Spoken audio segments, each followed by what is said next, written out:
The silence after the shout. She stood by the window, clutching a mug of coffee that had long gone cold. Outside, it was an ordinary morning, a neighbor walking his dog, a school bus rolling down the street, someone mowing the lawn 2 houses over. Everything looked the same as always. But inside her, everything had turned upside down. James sat at the kitchen table, silent, staring at the floor. He wouldn't look at her, wouldn't look at anything. He just sat there, as if the entire world had vanished except for that patch of linoleum beneath his feet. "Do you even understand what you've done?" she finally asked, her voice trembling, but she refused to cry. "Not now." He didn't answer. That was worse than any scream. 37 years of marriage. 37 years of shared holidays, illnesses, moves, joys, and disappointments. They'd weathered everything together. Financial hardship, the loss of parents, their son's teenage rebellion, her heart surgery, that terrifying winter when he nearly lost his job. They'd held on to each other because they believed family was what remained when everything else fell apart. But now it had all collapsed, not from outside forces, but from within. It had started 3 weeks ago.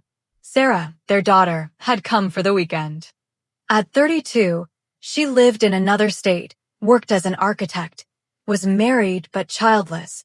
Not yet the right time, she always said. She rarely visited, but when she did, it was warm, gifts in hand, smiles on her face, and that particular look in her eyes that said, "You're my parents, and I love you even when we don't always understand each other." That weekend had unfolded as usual: dinner, conversation, old family photos, laughter over shared memories. But on Sunday morning, Sarah unexpectedly asked, "Mom, have you ever wondered if maybe I shouldn't have become an architect?" Marta was surprised. "But you love your work." "Loved," Sarah corrected gently. "Now I feel like I'm just building other people's dreams. Like I'm not living my own life." "What do you mean?" Sarah took a deep breath. "Remember how, in high school, I wanted to go to that theater school in New York? And you and Dad said it was unstable, that I should choose something serious? And I listened." Marta felt something tighten deep inside her chest. "We wanted you to have a future," she said quietly. "I know. But you never asked what I wanted. You decided for me. We thought it was best for you. Maybe it was. But that doesn't make the pain any less real." The conversation ended peacefully, but something heavy lingered in the air. Then, a week later, Michael, their son, called. 35, divorced, working in logistics, raising a teenage daughter. He'd never been especially open, but that evening, he spoke plainly. "Dad, remember when I was 20 and said I wanted to drop out of college and move to California? You told me I was a disappointment to this family." James hesitated. I was just afraid you'd regret it. I did regret it. Not because I would have gone, but because I didn't. I've spent my whole life feeling like I had to be someone I'm not, just to please you.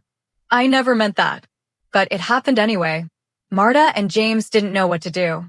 They hadn't expected the past to return so suddenly and so painfully. They'd believed they'd done everything right, that their choices had been guided by love, care, responsibility. But now their children were saying, "You never asked us." And there was truth in that. They really hadn't asked. They'd chosen for them. They'd assumed they knew better. And maybe, from a practical standpoint, stability, security, common sense, they had. But they hadn't known what mattered to their children's souls. Another week passed. Sarah stopped answering calls. Michael sent short texts. "All good, busy, talk later." Then one evening, Marta found an old box of letters in a drawer. Letters Sarah had written as a child. "Dear Mom and Dad, today I drew a theater. I want to be an actress." She showed them to James. He was silent for a long time. "We were so sure we were doing the right thing," he whispered. "We were selfish," Marta said. "We thought about what made us feel safer, easier, not about what they felt." But isn't it a parent's job to protect kids from mistakes? Mistakes are part of life. We rob them of the right to make their own. The next day, James called Michael. "Son, I want to apologize."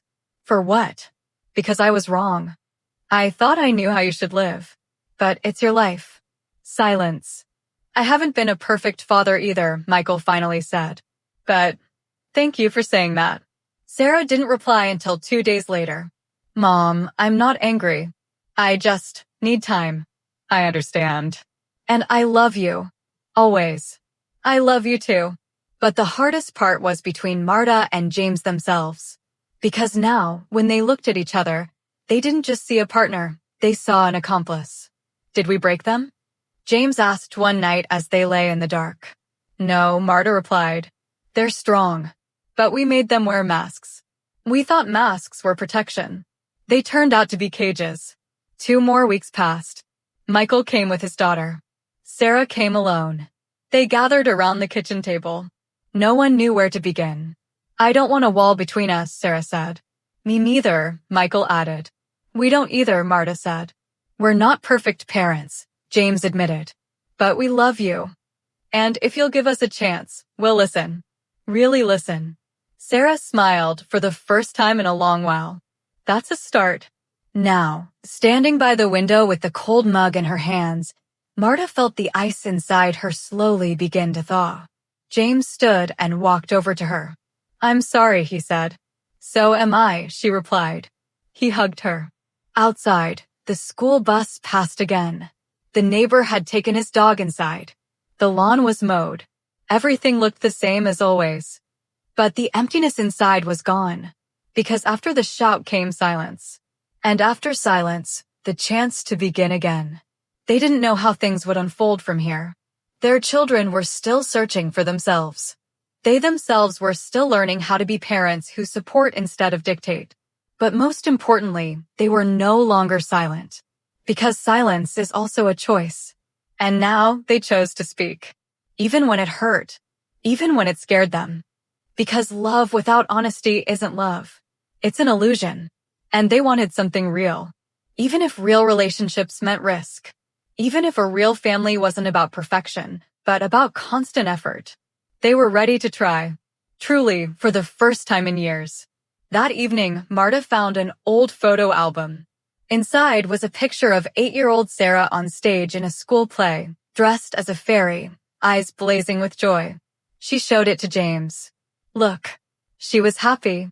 We forgot that, he said. We won't forget again. He took the photo and placed it somewhere visible on the refrigerator. Let it remind us who she really is. The next day, Sarah sent a message.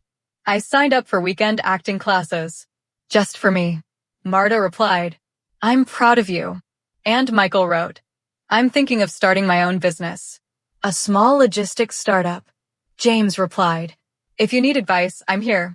But the decision is yours. They stopped trying to be perfect. They just tried to be real. And that was enough. Because family isn't about perfection. It's about forgiveness. About listening. About seeing each other, not as you wish them to be, but as they truly are. And loving them anyway. Especially when it's hard. Marta put the mug in the sink and took James's hand. Want to go for a walk? Yes, he said. They stepped outside. The sun was setting. Somewhere in the distance, children were laughing. And in that laughter was hope. Not hope that everything would be perfect, but hope that now they would walk side by side, not ahead, not behind, but together. With their children. With each other. With themselves. Because a real family doesn't begin with the right choices. It begins with honest words. And the willingness to hear the answer. Even when it's not what you expected.